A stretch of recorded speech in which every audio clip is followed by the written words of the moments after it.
Hello, everybody, and welcome to the Fortress Comic News, episode 338. I am one of your hosts, Chris, alongside my co-hoster, Mike. What's going on, Mike? Nothing, man. Just hanging out. Did you watch the Bills play at 9:30 this morning? Yeah, up until our recording time, I was watching it. Yeah. I just think it's funny the bars open early, so people can have drinks while they're watching football. It's funny because before I get into it, we have an interview today. Yes, we do. Sorry, Jerry Carito will be on. We're going to talk about Cicada Samurai, Samurai Cicada. Sorry, and we're looking forward to that. But yeah. So over here in Western New York, this would be some prime house owning talk we can do here. Mm-hmm. Had to drive to the dump to get rid of all my garbage and recycling. Mm-hmm. And normally I wake up early and nobody's there. Mm-hmm. Well, today everybody was there because the Bills are on at 9:30. So they're trying to get it done before that. Yeah, it's amazing. Like if you're in New York, especially Western New York, where we are, you can if you just time grocery shopping when the Bills are playing, it's like a barren wasteland. Oh, I used to work for local legend Wegmans. Mm-hmm. Yep. And you knew exactly when the Bills game was on because about a half an hour before, the place was a ghost town. Yeah. Oh, fucking ghost town. Nobody goes shopping. Yeah, it's amazing.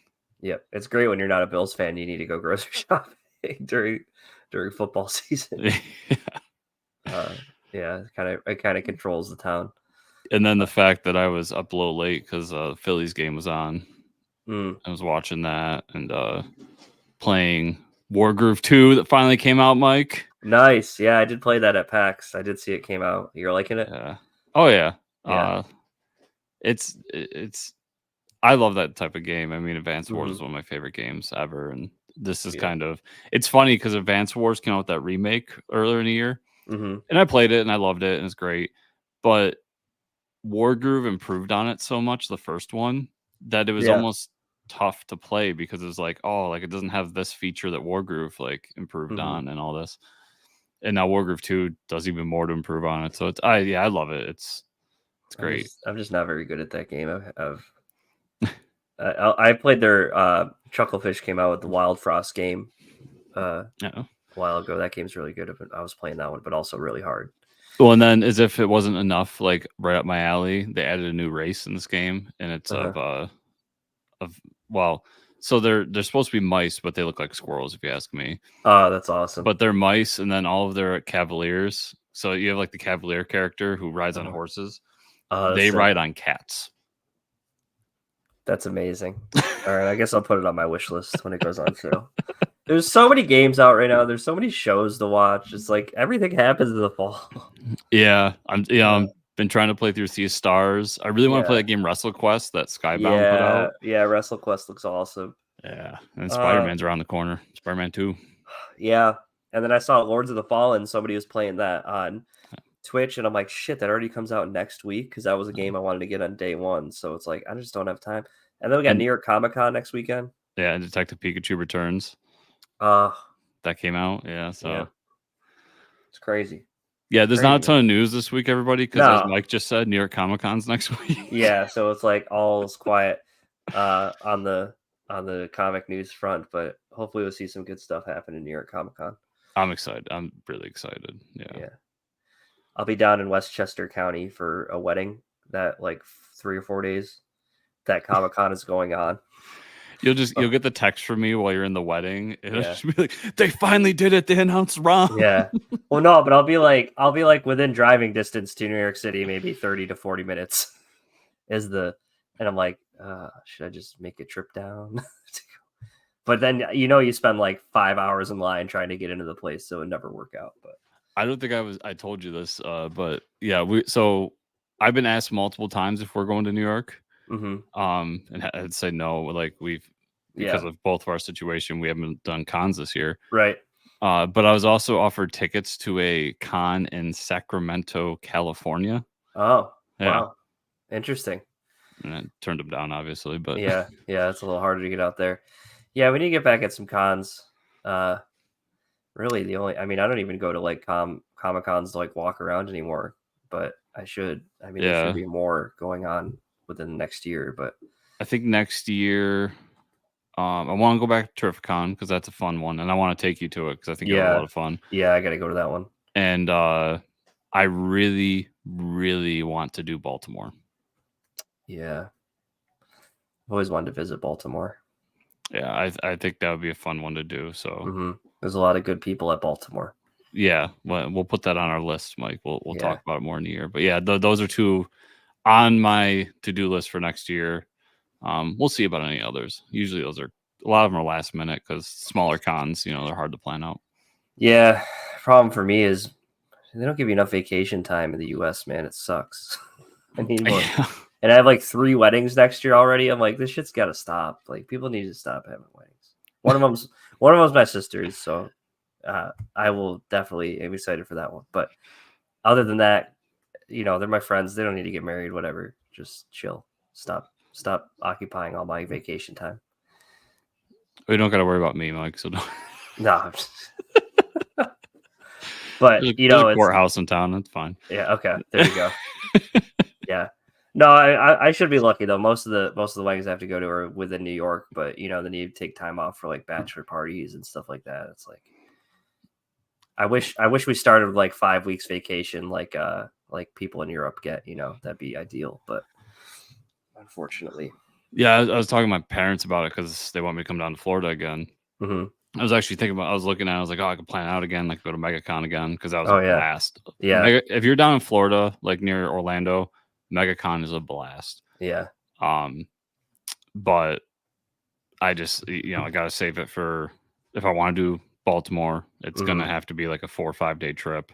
Right. And then the way my time off works, it's all kind of clumped together. So yeah. If I get sick again or something, I gotta have days saved up. So right, you gotta save them all up and then use them. Yeah. Yep. Such is life in the capitalist system. Anyways, we're here to try to ignore that shit. TV stuff. The Boys Gen V episode 4 came out. I watched about 20 minutes of it. Actually, just before we started recording because we had to record a little early today. But the first 15 minutes, I will say, there's a character that shows up. We've been waiting for 3 seasons of The Boys, and we finally get Tech Knight. And he is like. He's Tony Stark with the asshole like turned up even more. You know what I mean? And the fact of like how he behaves, but the way they introduce him is like he has a TV show on VOT Plus, and it's basically unsolved mysteries. So he's like the unsolved mysteries guy. Oh jeez. Because he's like very he has a reputation for like torturing and interrogating people and like getting information from them and stuff like that. Mm-hmm. So naturally they make him the host of like a show like that. So it's interesting. I want to see him in his armor. So hopefully we get to see him in that at some point. Yeah. I wonder if that's a setup for like, here he is. Get fans excited. Then in season 4 of The Boys, we get the real Tech Knight. Yeah. Part of the like actual, see characters cross over hey, you know what it means, Chris, that we don't need to waste time introducing him in The Boys, which is great, right? So, I mean, that's what a good spinoff should do beyond being a good show on its own. It should introduce characters that we see in the main thing to kind of speed along the storytelling in the main show. Mm-hmm. Yeah. So, agreed. Yeah, I hope that's what they do. Yeah, I'm only about 15 minutes in, but it's a good episode so far. Yeah, this hit, and I completely forgot about it. Loki season 2 is out now. Episode 1. Have not watched it yet. Did you watch it? Oh yeah, I loved it. Nice. It was a really great intro. We get it takes place right after Loki season 1. He comes back to TVA. He's doing his time slipping thing where he like goes back and forth through time inside the TVA, which is supposed to be impossible. So him and Owen Wilson, I forget his character's name, but they're trying to figure out how it's happening. So they go down to this like sub basement where no one goes. Okay. And it's that dude from Short Round. Yeah, Short Round. Yeah. He was in that movie you liked, Yes. Everything, about time everywhere, travel. all at once. Yeah. Yeah. Yep. He's amazing. Great. He steals the episode with his character. He just does such a Awesome. great job. And he's basically the guy that controls the apparatus that creates the timeline. Okay. And so he has the plan to try to save Loki. And won't spoil too much, but basically all the branching timelines, so all the what if, everything that's going on in the MCU is overloading the machine because it's only meant to have one timeline. And as we learned in season 1 of Loki, like the TVA is to destroy the other branches so that there can be one sacred timeline and all this. And then we get kind of that the female Loki, Sylvie, is like somehow responsible for all of this due to her actions. So it's a really good intro to the season. It held up that like what Loki season 1 was, although I thought Loki season 1 had flaws, and I think a lot of that was due to COVID at the time, how they shot it and everything. But it held up that feeling of that season. So I think we're due for a really good show here. I definitely recommend it. If you like season 1 of Loki, I think you're gonna love this episode. No mention of Kang though, huh? There is mention of Kang a few times. Yeah. Oh, okay. Yeah. Because like he slips back in time at one point and they're trying to figure out, or no, he comes back to the present after going back in time. And when he gets there, he reveals to them like this is who's behind it, and he does a thing and shows like an image of him. It's like it's been him the whole time, and it freaks everybody out. So like, yeah, Kang's mentioned. Oh, okay. Interesting. Yeah. Star Wars Ahsoka episode 8, Chris, the final episode. Yeah, the final episode. I'll say all in all, it was a really good ending. Definitely, I mean, it sets up Thrawn's return to Star Wars. That's kind of where the episode ends with a great battle sequence and everything. Of course. Spoilers, everybody, but Ahsoka and Sabine are stuck in that other galaxy right now, but they're able to get Ezra back to what's called Galaxy Prime, where he gets to meet up with the original members of the Rebels. Cool. So definitely sets up some sort of season 2. If not, just there needs to be. If Ahsoka's gonna have anything to do with the battle against Thrawn, then there needs to be some sort of explanation of how she gets back. But if this was it for Ahsoka, I think I'd be okay with it. I loved how she ended, how her journey was to bring back Ezra and let him, because it makes sense that Ezra should be the one to take down Thrawn at the end of the day. Yeah. And her and Sabine getting to be alone on this planet just makes sense cosmically with the storytelling and everything. But I don't think that's how they're going to leave it. I think they're going to bring her back. We'll talk about the news on that in a minute. But there's another great sequence too where they show Ezra building a new lightsaber. And for longtime Rebel fans, it's a really heartwarming moment because he's going around trying to find specific pieces. Because inside of Ahsoka's ship, because we've learned over the season that Ahsoka's ship is an old Jedi council ship, and the robot that's with her used to train younglings and help younglings build lightsabers and all this. So she has all these supplies from the Jedi Temple in it. Cool. And so he's building a lightsaber, and you see him kind of mulling around trying to find the perfect parts and everything. And you think like he's just trying to build this cool lightsaber or whatever.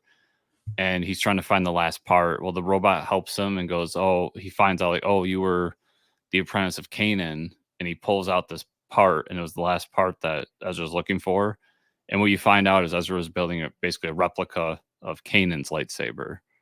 So now he has an identical lightsaber to what Kanan had during Star Wars Rebels, which was like a really heartwarming moment. Cool. And just a great like full circle moment for them. So nice. Yeah. All in all, awesome season. Had its ups and downs, but I really loved it. I'm really glad that they did this, and I look forward to seeing where the story continues from here.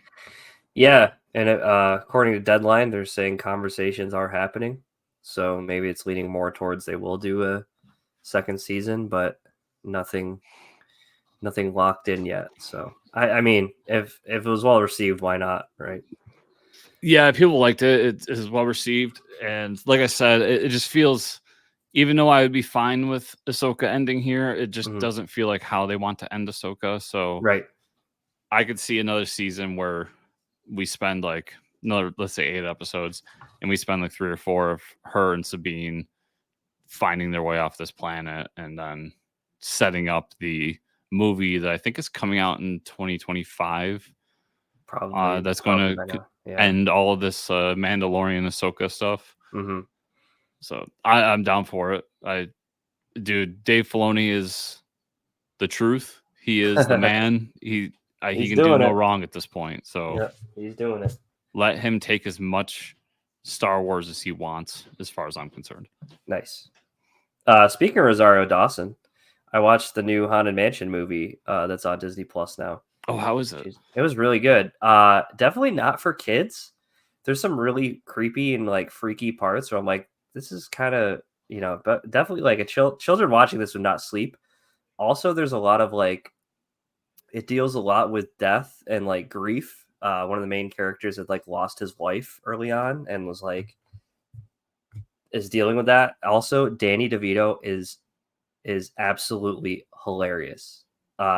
There's this moment where like speaking of death and grief, the man is like telling the story about like his wife dying and like all and how like she stopped to get ice cream and she like got in a car accident or something and like everybody's like, oh my god, I'm so sorry, and Danny DeVito's just sitting there and he's like, huh, she must have had really bad cholesterol. Dude, I rewatched the scene like 5 times because like this moment was happening so long, like 5 minutes of this character like explaining like his like mourning his wife and like to the point where like people are crying watching this and then he just comes in and like, huh. Oh, I love that. That's some dark ass humor, It's some man. dark humor, dude, and it was very, very surprising. It has ups and downs, but I think overall, and Jared Leto plays the villain, which I'll tell you right now, if they didn't tell me that, the only time you ever see Jared Leto's face is like they show a picture of the villain before he was like ghoulish looking. Because he has like a CGI face. He almost looks like the Grinch. He's got like a skull for a face. You never like see his face, and his voice is completely altered to where it does not sound like Jared Leto. So that was surprising. And then oh my god, from Halloween, I can't think of her name right now. The main actress from Halloween. She was in Everything Everywhere All at Once. I want to say, and she was in Halloween, the main actress. I keep wanting to say Jodie Foster. Anyways, I can't think of her name. that's who I want to say, but when you said everything all at once, I'm thinking, yeah, it's not. I'm gonna have to look it up now. But the cast, I mean, Rosario Dawson's in it. There's I don't know if there's anybody else that's famous. Jamie Lee Curtis. Jamie Lee Curtis is in it. She plays like a ridiculous like psychic person, so it's really funny to see her like that. It was just a fun movie. Yeah, so it's on Disney Plus. I highly suggested it. But yeah, Danny DeVito makes it, dude. He goes to eat at Hibachi and he wears this like see-through raincoat and like hat. So he doesn't get like, you think it's because like he doesn't want to get like food all over him because they throw food at him. It's just like a funny character. Just like his facial expressions. That's why I watch It's Always Sunny, is just for him, man. He's so good. Yeah, that was a movie I kept seeing previews for, and I was like, this looks fun. I want to see it. Yeah. And then, of course, Rosario Dawson's on it, who I have a huge crush on. So I'm like, yeah, I need to see this. Owen Wilson's really funny. He plays like a terrible priest. Yeah. The cast is phenomenal, man. He's like, almost like, I'm going to say a prayer. He's like, come on, God, give us a break. Like, it's like, you think he's going to say something really nice because he's a priest? He's like, no, he's just like really terrible at his job. It's good. It's really, I highly recommend it. That's good to hear. This is interesting. Radiant Black has become more and more of like a meme at this point than anything. Image Comics announced that. When's the last time we've had a Radiant Black issue, Chris? I can't even remember. I'm still kind of, I'm behind on a lot of books right now. Okay. And the Radiant Black universe is one of them. Yeah. because I have, and so this is a me problem. I have to read the books in the order of how they came out. So, and this is a thing, Marvel and DC do this, and this is why I'm behind on Moon Knight as well. When they come out with like oversized issues, Right. it puts me at a halt. I don't know what it is. I know it saves me money technically, but like I would rather you came out with that over 22 pages so I could read them regularly. Yeah. But anyway, so the Infernal Girl Red, which is really good. I think I'm on the last issue of it, and it's got me at a halt because I've got so much I'm trying to catch up on in my reading that I'm way behind on Radiant Black. Well, I can't remember the last issue when it came out. It's been months for sure, and I'm guessing it's all stopped because now we have this news. Radiant Black number 26 will have 2 issues. There it is. Some spoilers ahead of issue 25 for that. Those that have read 25, they know that there's multiple endings that have each lead character take the mantle of Radiant Black. Issue 26 and 26.5 will follow both endings to show a branching timeline that will continue to issue 30. Plus, fans will get a chance to vote on who should keep the Radiant Black mantle and revealed in the later issue. This is becoming too much, Chris. Yeah. I'll try to keep up with it, I guess. I'm gonna disagree with you. Yeah. I love this. Yeah. Okay. I've said since Radiant Black started that Radiant Black has filled an invincible sized hole in my heart. Yeah, that's true. It does do that, I would say. And one of the things it does is these fun little, it's not doing the same thing that Invincible does, where Invincible was like almost poking fun at superhero comics, where this is more of a celebration of superhero comics. But it does these things like this that, I don't know, it's a cool idea to me. Like, instead of Marvel telling me, hey, this, even though we could split it into, Peter Parker could be 2 different people, but who's the real one or whatever, and let the fans kind of decide, they just say, no, this is what we're doing. And this is a risky maneuver because I think more people are going to feel like you than me on this, where they're like, I don't know if I want to buy 2 books a month on this. It seems like a lot, even though it's only 4 months. But I think it's cool, and this news geared me up to want to catch up on all my Radiant Black universe stuff to get to this point so that I can talk about it on the show and be like in the moment. So for me personally, I think this is really cool. Yeah, I think so. Like the way issue 25 left off, because now I'm flipping through my book now.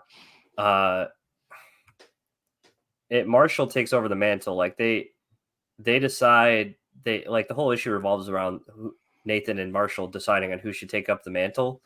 So like 25 ends with Marshall taking it, and then the big bads arrive, and like the war is going to start. So like, I guess this is the start of the Catalyst War from the Image, but also it sounds like they're going to be fighting for. They're still not decided on who's going to take the mantle yet. Yeah, they're going to let the fans kind of decide that. Which, yeah, I mean, I'm not saying Marvel and DC have never done this. I mean, we've done DC fans voted to kill Jason Todd. Yep. Like, this stuff has happened before, but like, I don't know. It's just something that doesn't happen often and feels like Big 2 especially have kind of moved past. So I love it personally. The last issue was out in July though, so it's a pretty big delay. That was the last time an issue came out? Yeah, issue 25 came out in July of this year, so it's been at least 3. Because just seeing this news, I was like, oh shit, yeah, we left off on the war happening, and then they kind of stopped. Yeah, I haven't read an issue since July. That's a big delay. Yeah, so like, I feel like you, Chris, where now I'm like, I like caught up, and it's like now it's a big gap here. Like you have this time probably to catch up because it's crazy that because I think this is starting either December or January. Yeah, that's or in October. That's crazy. Yeah, that's like what, 4 or 5 months. That's I guess I'll throw the criticism out that's not acceptable. No, it's not as bad as what Saga's been doing, but it's in that realm. True, but they could at least came out and be like, okay, this is the end, like a hard stop for this arc. We're going to continue an arc in 3 to 4 months, but they didn't say that. They're like, next issue is the war, the Catalyst War, which is like what we've been building up to for like 25 issues. So, which makes me think too that there's going to be another delay in between, because I think that this ended at 30, right? yeah, This whole like two story thing. Yeah. Yes. So if we have till 30 to find out, or at 30.5 to find out what's going on with who's taking over the mantle, then there's probably going to be a delay, because then they have to, even though I'm sure that like Higgins has both stories where he can branch, they still have to be made. Right. I You doubt still have he's going to to have draw the both art. books made and then just Yeah. be like, all right, throw this one out. You're going to be waiting on the art is what's going to happen. Yeah. So there'll probably be another delay after that. Hopefully they're more open about it. Yep. But yeah, it's neat. It's different. It's fun. I'm down for it, but it'll be cool to see. It'll actually be kind of interesting for the show that you will have already been caught up and had this huge delay. Yeah. And hopefully I am catching up over the next few months before that comes and out, feel more fresh on it, and we'll see how the difference is. Okay, That'll like, be a what? cool little I mean, like, dynamic. I don't care about these guys anymore. Yeah. Like, I think the problem for me is because you just have like two average guys taking up the mantle, and it's like I haven't been consistently like following them to be like, I want this one more than the other. So I think you really need to try hard to distinguish between the both of them. Yeah, and I also didn't kind of care for the two people having the mantle at the same Yeah, like time they're thing. not that one took over because he was in a coma. So like he had the mantle as a necessity, right? So well, when they were splitting it too. yeah. Even though there were some cool moments with that where like one had half the suit and the other had the other half, like it still just kind of fell flat for me with a lot of that. I don't know how much that keeps going in the issues I haven't read, because I couldn't tell you where I stopped. Yeah. But yeah, it's I'm excited for this personally, but Mad Cave Studios announced that they're launching a new Dick Tracy comic series alongside IP rights holders Alex Segura, Michael Morecci, and Chantel Amy Osman. The new series has pursued for years by the rights holders and now is becoming real with new adventures and super sly takeover of nostalgia. Dick Tracy will be written by Alex Sugar and Michael Morecci with art by Geraldo Borges. Cool. Yeah. Not a huge Dick Tracy fan. I don't know much about him, but this is cool, I guess. Neither do I. Okay. And Dick Tracy's kind of I know of Dick Tracy. I know of the movie. Is it like a James Bond or something? I don't know. It's a PI, I guess. Okay. Detective kind of thing set in the 50s. Interesting. You can tell by this. I mean, I think this promo image is fucking awesome. Personally. Yeah, it's pretty sick. Yeah. But just the watch he's using, how like old school it looks. That's cool. I mean, so full. Just to be honest with the audience and everything, we'll probably get this for free. So I will check it out. Yeah, we will read it no matter what. Yeah. If I wasn't getting it for free, I don't know if I would or not. I think it's a cool concept. I think it's a cool announcement, and good on Mad Cave for this. Like, I've loved what they've been doing these past 4 or 5 years. I think they've really picked up the ball that Aftershock fumbled. And I hope this does well for them, because it'd be cool for them to have a stable IP to work on while they're doing all these cool kind of side things. Yeah, that's true. Because they don't really have this yet. It might if I was to pay for it, it would probably be one of those books that like we'll talk about one later in the show, that curiosity gets the better of me and I check out. But I don't have to worry about that, because we're gonna get a review right, because it'll be sent to us. So but I'll be excited to see what it's all about. What's going on. Massive Publishing took to Kickstarter once again to fund their new title, Zorro, Man of the Dead. The new series is written and drawn by Sean Gordon Murphy. You can back this Kickstarter for extra goodies and exclusive covers, but the series will also launch in comic stores in 2024. So I haven't looked at the Kickstarter yet, but you can either pay, probably $10 for a single issue, or wait till it comes out in comic stores in buy it for a reasonable price. Because that's usually how it goes. But yeah, and there's some. I have checked out the Kickstarter. There's some cool exclusive covers. Joe Quesada does one. Okay. Adam Hughes, a bunch of big names. There's a like premium collected version you can get. There's all types of cool stuff you can get there that I don't know what will and won't be available to direct market. I will wait for direct market. My kind of philosophy for something like this, because the book will come out alongside the direct market. Right. So my feeling of Kickstarter is I should get something exclusive and before the direct market does. Yep. That's how I've always felt. If I'm going to pay a premium for something, I should be treated special because my mom always told me I was. And of course. And also, this is something that I could get through my local comic shop and support them. And so I'd rather do that. But, you know, for people who want to go above and beyond, get these extra stuff, it's kind of cool. What I think is really cool, though, Mike, is if you do the digital version, they will send you the digital file every month. Oh. So you'll just get the digital file every month as it's coming out. Kind of like, you know, so you're getting it alongside everybody else. See, that's cool. That's a neat idea. Yeah. I just personally believe that backers should get it all early. The hardcover is $50 for. Yeah, and then there's some like Masters edition or something. It's like $80 or $90. Deluxe connecting cover set, $60 for 4 issues. Yeah. Man, I don't know where we got to the point where these like books cost $15 for single issues on Kickstarter, but it really sucks. Talking to a bunch of creators, the economy is how we got here. Yeah, it's costing them more to print. So yep. And they're not Marvel and DC, because I'm sure Marvel, when printing costs went up, listen, we're printing millions upon millions of pages every year. You really gonna up the charge on us? Yeah, that's true.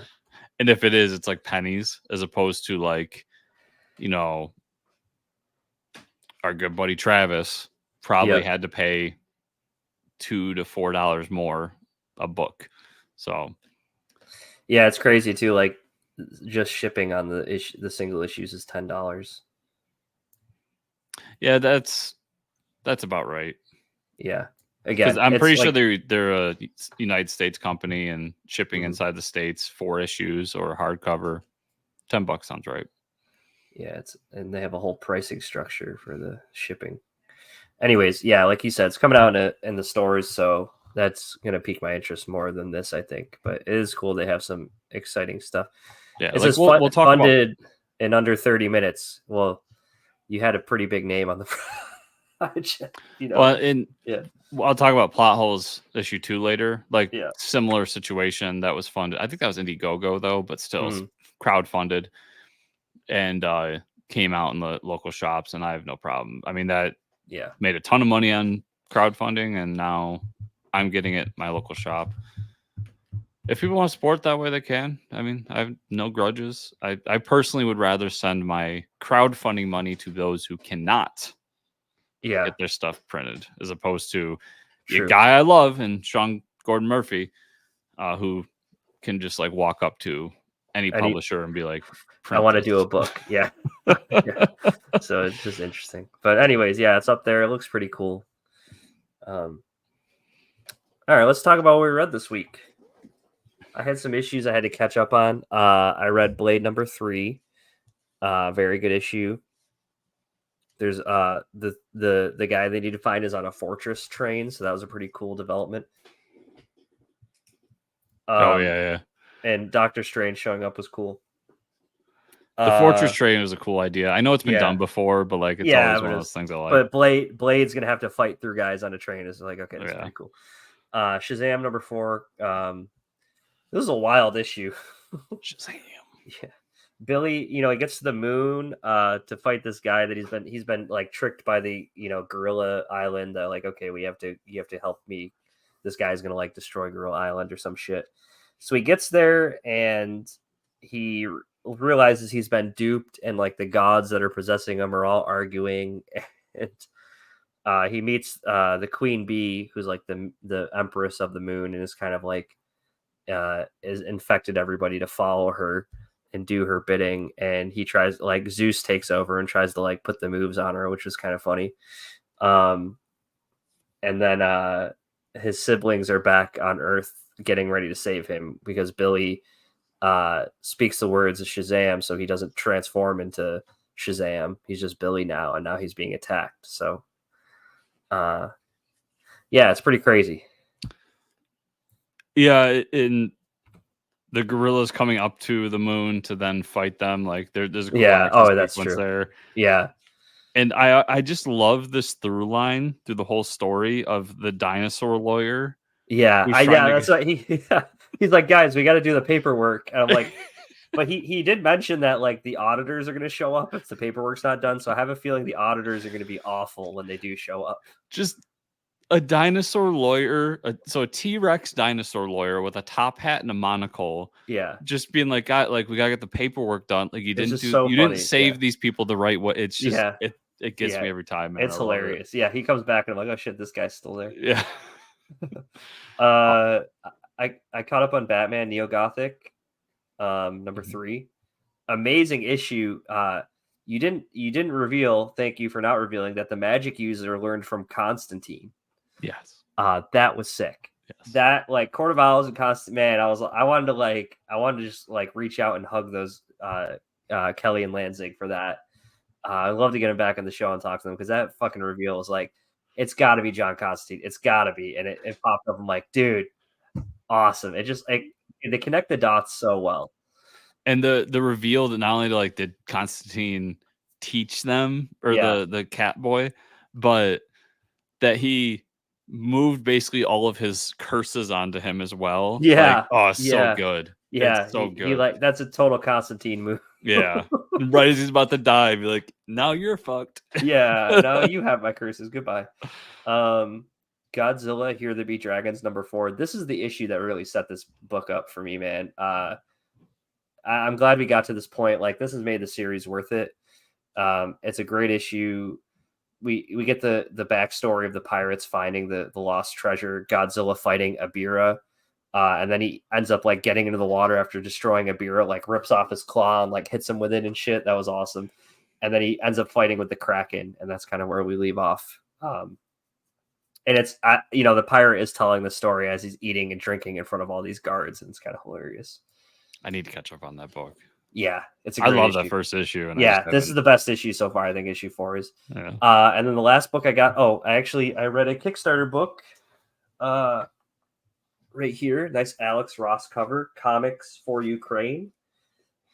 This was my first Zoop non-digital book. This is a specific to the war in Ukraine. The first printing. So there's a nice little like forward from Richard Walden, who's the founder, president, CEO of Operation USA. Basically, the funding for this book, a lot of it was sent to the refugees and like war effort in Ukraine. There's a lot of good stories in here. There's a story from Kurt Busiek that revolves around Astro City. A lot of people came back to bring characters back. So we have a Usagi Yohimbo story. We have a Chew story in here, like a new original Chew story. Grendel is in here. American Flag. Gru the Wanderer. There's like an original Gru story in here. So they're a Rocketeer story. The Rocketeer story was amazing. I love a good Rocketeer story, man. Yeah. So that was like, and then there's just some real, I will say this, like, there is some very, very, like, look at the art for this Rocketeer story. I don't know if you can, it's pretty nice, right? Yeah. I like hold it in front of me.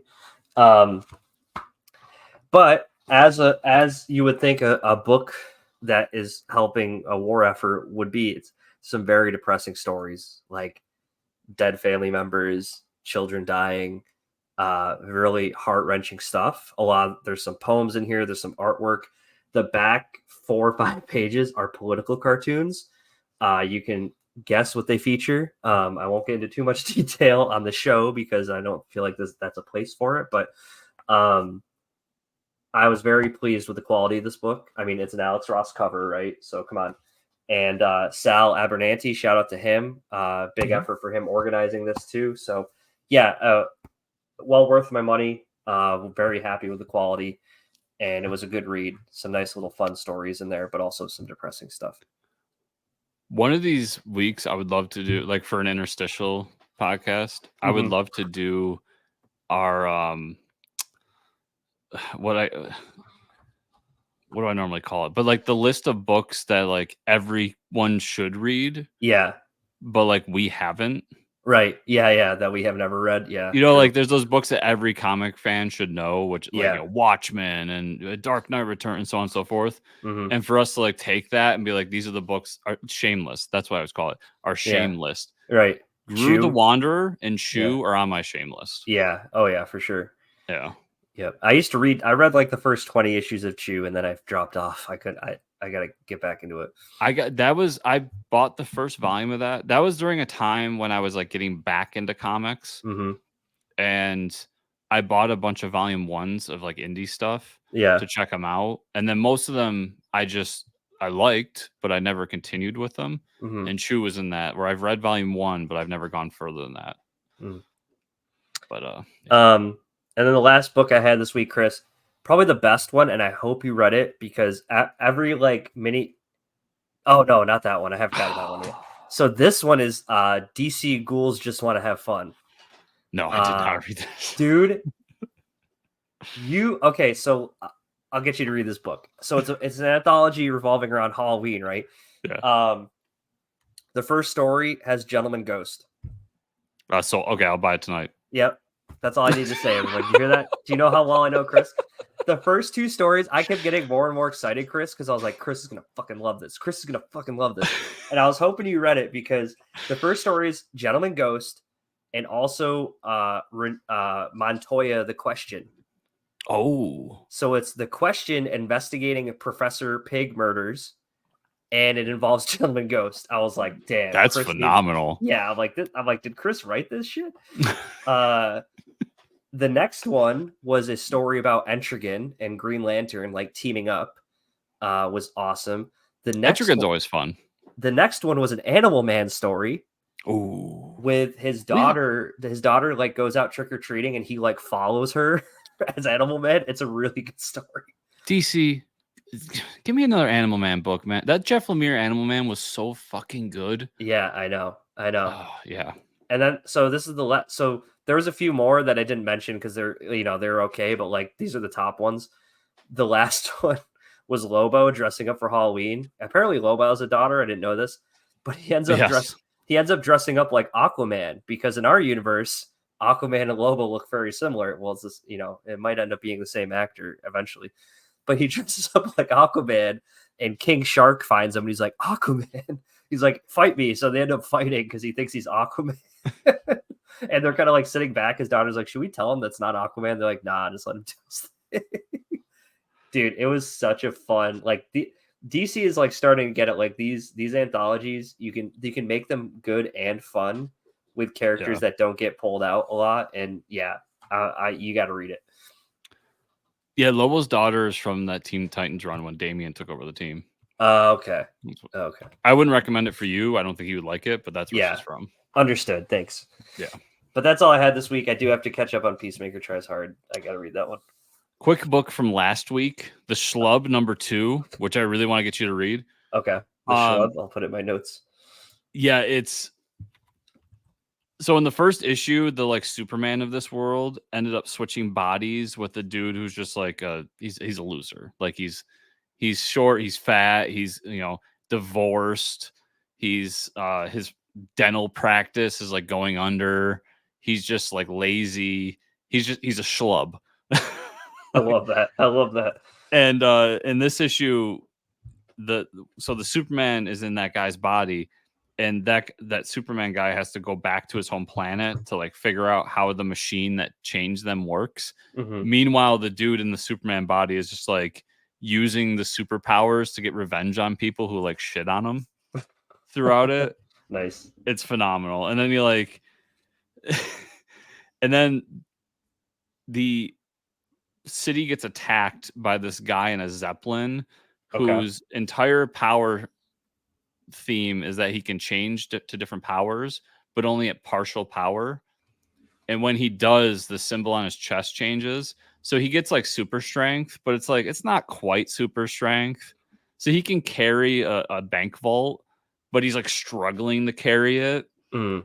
And he's like when he gets the power of a bunny at one point, so he can like hop. And this is like the first thing he has to fight. And through all of that, he like basically destroys the town.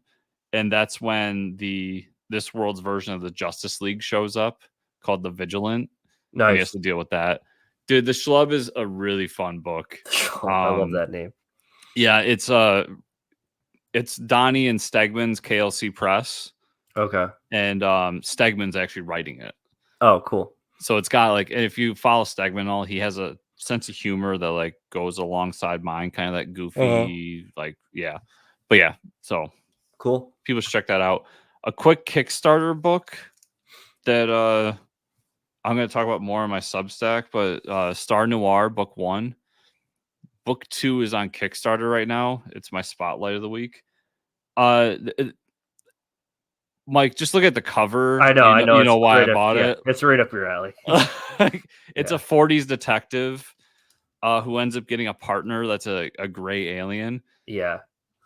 Well, so the 40s detective comes across this like very brutal murder, and he has to solve it. And he's that detective where something went wrong, and he no longer has a partner, and he doesn't want a new one. And that story. Mm-hmm. But when he gets a new one, it's this short dude, and he finds out that it's actually a gray alien who can like look like a human to everybody else, but he can see him. Uh-huh. It's a cool story. If you like that, if you like classic noir detective stuff, it's a cool little twist on it. Awesome. And the art's really cool, and it's 52 pages. So big book. Peacemaker Tries Hard, number 6, the last issue, sadly, of the series. Oh, man. But we get this issue was, so this series as a whole was very funny and over the top and had some goofy stuff. This issue was very touching and sentimental in a lot of ways. So we get the big fight with Chemo, whatever we want to call him. Yeah. And the way they kill him is really funny. I won't spoil it, but Red Beast sacrifices himself to take him out. Okay. And Peacemaker and Bruce Wayne, the dog, end up escaping the island that they're on.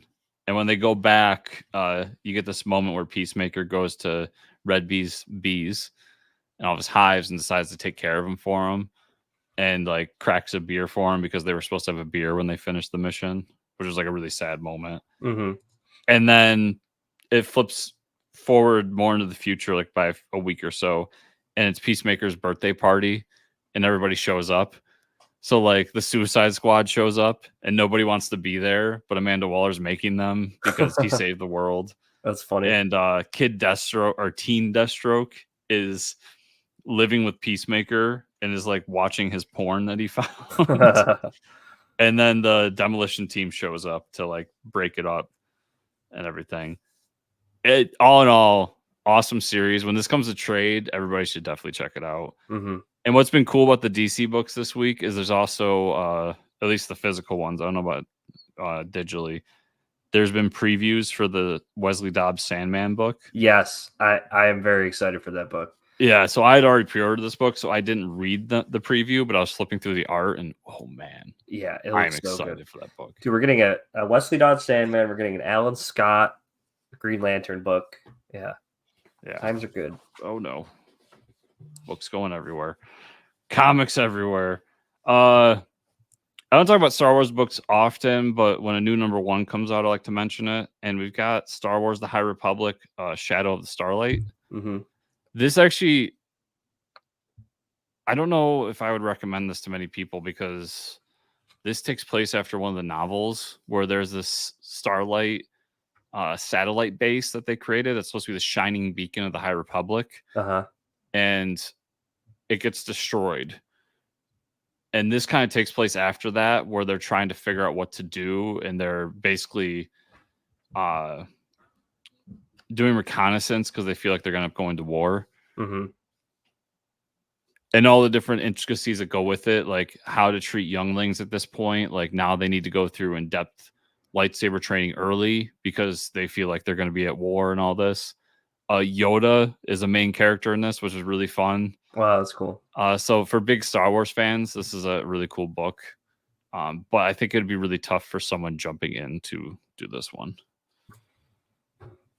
Mighty Barbarians number 6 is the quote unquote end of this book. I think they're going to continue it because it definitely sets stuff up for an ending. But like, yeah, they defeat the big bad, they save the world, and they get all the different orbs and decide like what to do with them. So everybody's going to hold one of the orbs. But there's kind of an epilogue where the person who brought them together is like, we saved the world, but like somebody was behind it and we didn't stop that person. We just stopped the event. And we ended up finding out that the person behind it is the god of mischief, which I think is just gonna be their version of Loki. Yeah. It looks similar, but it's not quite Loki. But yeah, so really cool book for like barbarian stuff. 007 for King and Country number 5. Another good 007 book. I won't go too much into it. It's a lot of 007 shit. We're saving that for last, Mike. Oh boy. The Plot Holes number 2. This gives us more backstories and some of the characters we got, like what book they're from. Mm-hmm. And then what was really cool about this is they go to this book to try to save it from the big bad, who they're calling the Bookworm, which was, really fun kind of thing for the plot. In a Revolutionary War book, so they're in 1776 Revolutionary War times when they have to fight this thing. And the big reveal for this is that the new character that they introduced to the team is supposed to be replacing somebody who died. And he's not really feeling like he's going to live up to the mantle. And that's when they figure out that the bookworm they've been fighting, because they like snapped a picture of it or something, is actually that guy who died. His face is in the middle of it. So now they're like, oh shit, we're fighting our old friend. Interesting. So, it's a really cool book. I think people should check it out. And it's Sean Gordon Murphy's art. So, oh yeah, it's good shit. A rare horror book for me, Mike, but The Midnight Show number 1 from Colin Bunn. Oh, nice. Yes.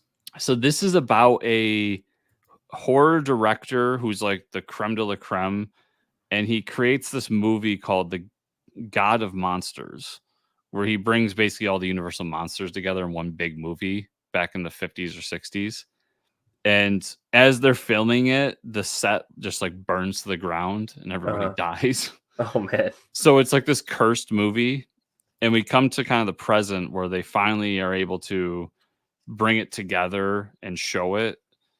And they show like throughout it, they're showing scenes from the movie and they're showing the real world when things are going on. Well, the curse of this movie is that all those monsters are transported into our reality.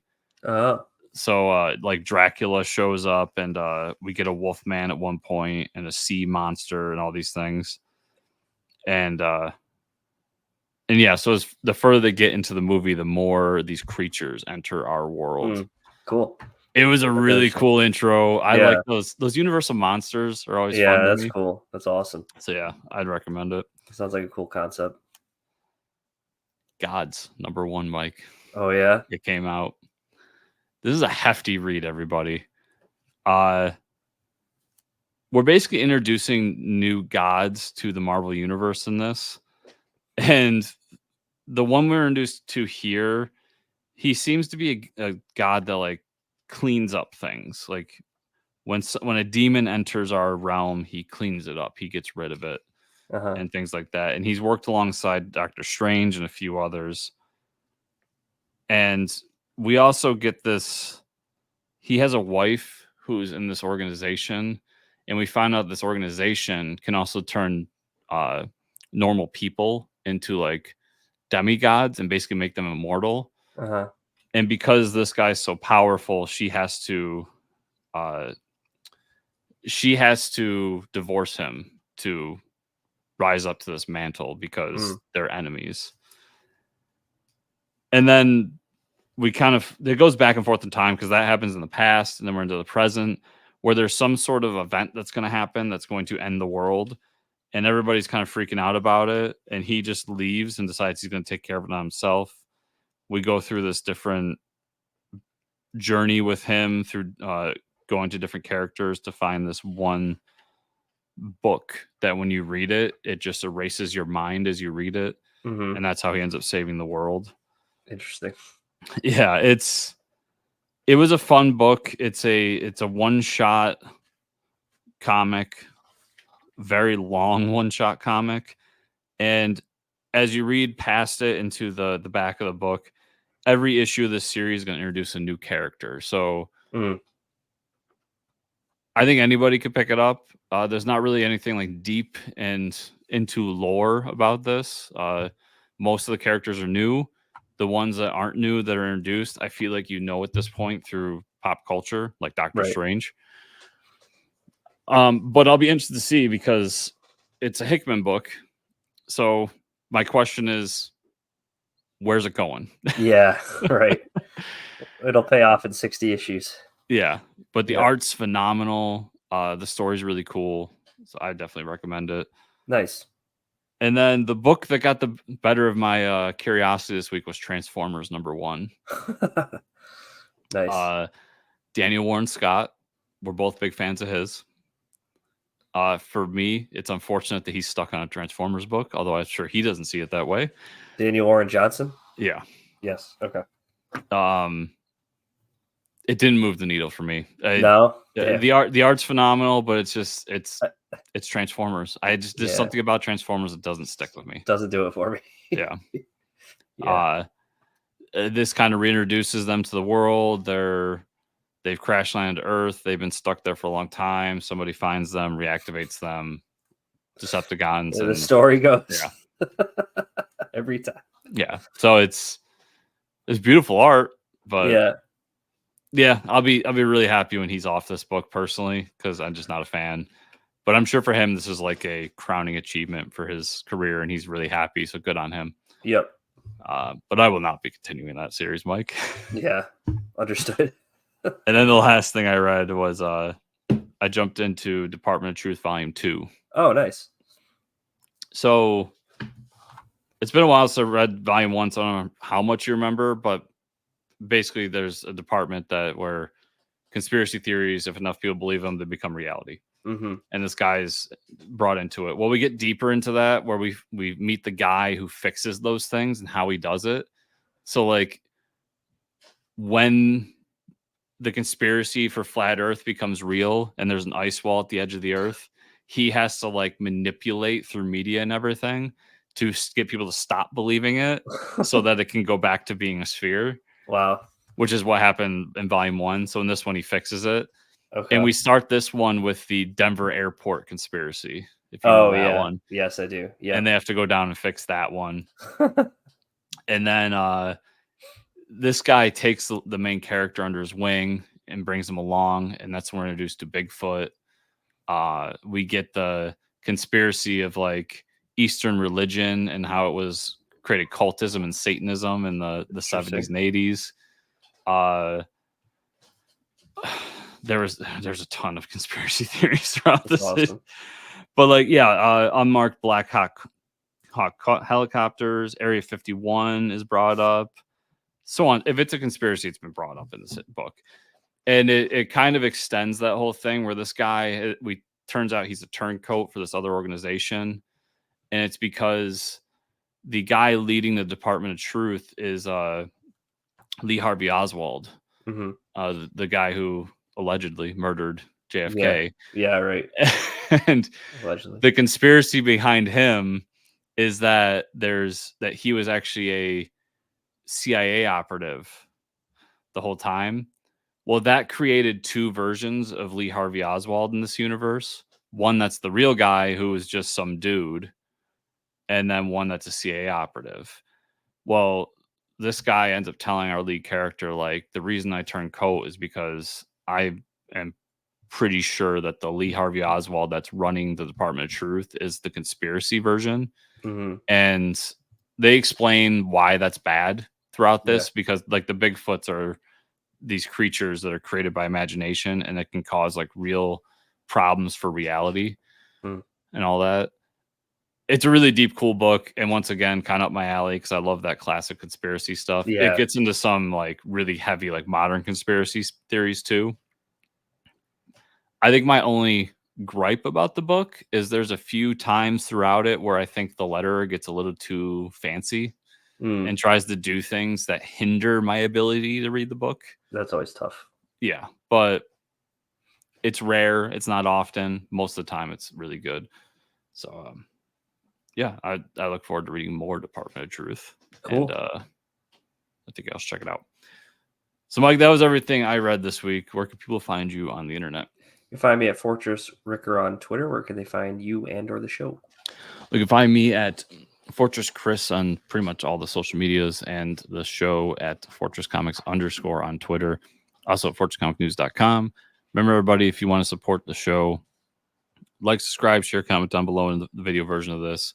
5-star reviews on the podcatchers, and patreon.com/fortresscomics to go that extra mile. Thank you all so much for watching and or listening this week. And we'll see you all here next week.